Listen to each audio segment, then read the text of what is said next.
this sacred season, I'll share with you the most powerful word in the universe. It's a very short word, really. Only one syllable, 3 letters. A word that fits easily into the memory, into the mouth. A sacred word. The word is yes. In this sacred season, the 3 main actors are, of course, Mary, Joseph, and Jesus. If the phrase is true, like mother, like son, like father, like son, this small yet mighty word deserves a closer look.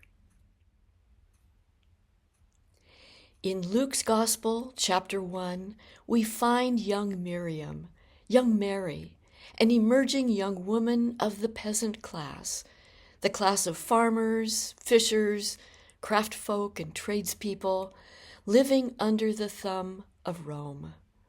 She holds a hope in her heart, hope that her people, oppressed by Roman rule, might be set free of the onerous ways of empire. Hope that Messiah might come, not delay, and set her people free. And lo, an angel of the Most High appears, whose name is Gabriel. And coming to her, Gabriel says, "Rejoice, O highly favored daughter. The Mighty One is with you. Do not be afraid. You have found favor with God. You shall conceive and bear a son, and name him Jesus. Great will be his dignity, and he will be called Son of the Most High." Well, this is startling news. The young Mary is dreaming of her true love, Joseph, until Gabriel shares some details. The Holy Spirit will come upon you, and the power of the Most High will overshadow you. This language is rather poetic, and she imagines what this might mean.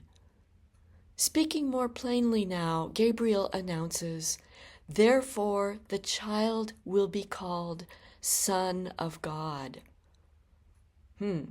Son of God, she muses. That's the name the emperor is known to apply to himself. He does seem rather fond of his power. Gabriel senses that the young maiden needs a little encouragement. "Elizabeth, your elder kinswoman, has conceived a son in her old age.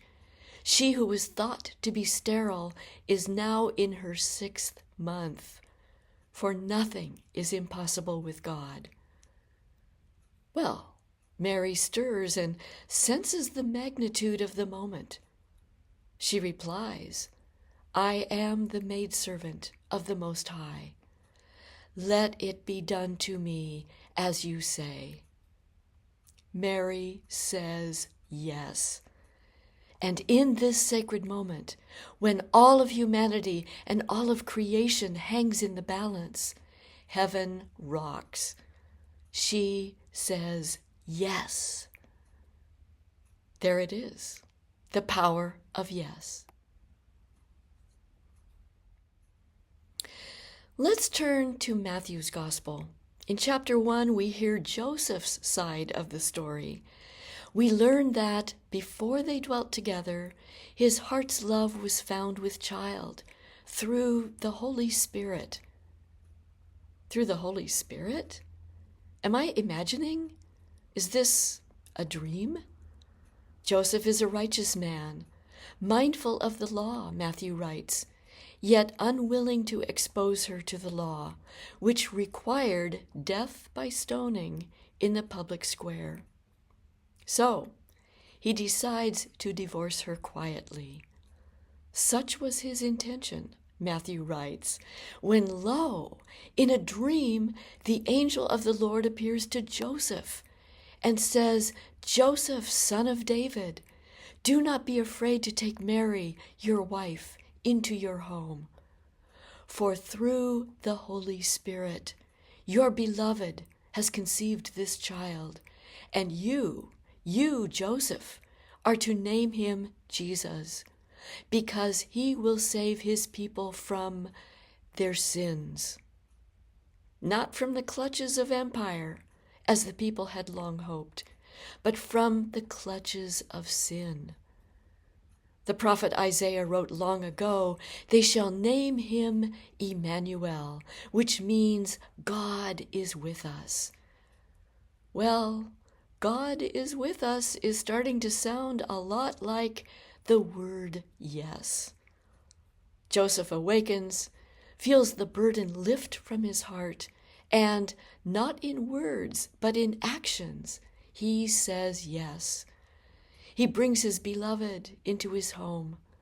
Unexpectedly, family is formed, a sacred household that includes the not yet seen, but much awaited little one. Like mother, like son, like father, like son, this small yet mighty word takes flesh, appears, grows in curiosity, understanding, and age. His mind and soul are like a sponge, and also like a font of wisdom beyond his age.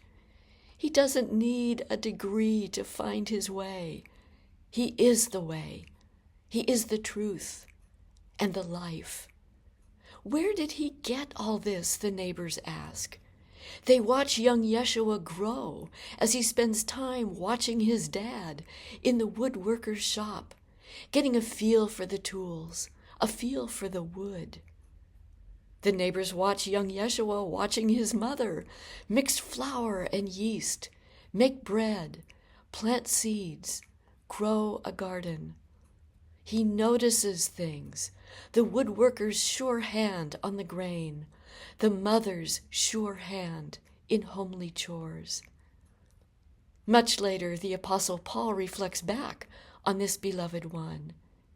In his second letter to the Corinthians, Paul writes, "The once crucified Lord and now risen Christ, whom I preached to you as Son of God, was not alternately yes and no. He was never anything but yes." Jesus spoke his yes. He lived his yes consistently. He didn't give lip service. He gave his flesh and blood, his sweat and tears, his heart and soul. He didn't run hot and cold. He didn't collect a merit toll before he showered divine good upon the poor and unsuspecting. He was never anything but yes. His parents raised him to be more than they could imagine, and we are blessed. So I want to close with a brief reflection on this beautiful word, yes. I'll share from a little piece from my first book, Touching the Reign of God. It's called The Word I Meant to Say. So I open with the beautiful passage in Paul's letter to the Romans, chapter 8, where he writes, "For we do not know how to pray as we ought." Well, I think I do, I recall writing. And then the words multiply as I wrestle with what I'm trying to say, as though anything needs to be said, as though I might convince God of my sincerity of heart, my availability, my readiness to participate in God's plan for my life and for the world I touch.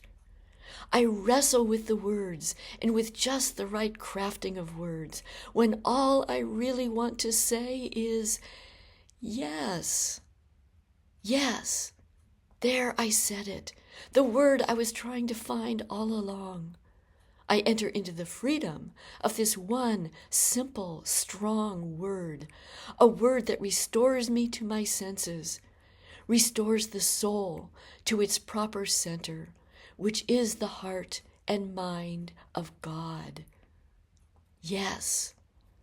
I breathe out yes and breathe in the promise of its faithfulness in my life. I breathe out yes and breathe in the sure knowledge of God's promise of fulfillment in my life. I breathe out yes and breathe in the pure, strong, uncomplicated faith of the young Mary in the presence of God's messenger Gabriel. I breathe out yes and breathe in the Lord's invitation to abide with him in his agony in the garden as he offers his life to his Abba. I breathe out yes, and I know that it is the truest, fullest, deepest, most resolute expression of my soul before God. The word is complete. I can think of nothing more to say, nothing to add, no conditions or qualifications. Beyond this word, I am speechless. All within me is silent, drawn into the mystery of God. Yes is the beautiful word of Advent. Yes is the word powerful enough to impel Jesus forward in his mission to reveal the reign of God here and now. Yes is the deeply transformative word in every season of your life as you commit to walk with this holy, righteous, prophetic outlaw. Your yes, spoken and lived, sets in motion your willing vulnerability in service to love. Your yes and mine together hold a power to cultivate a culture of peace. Plant that seed of yes now in your heart, mind, and spirit.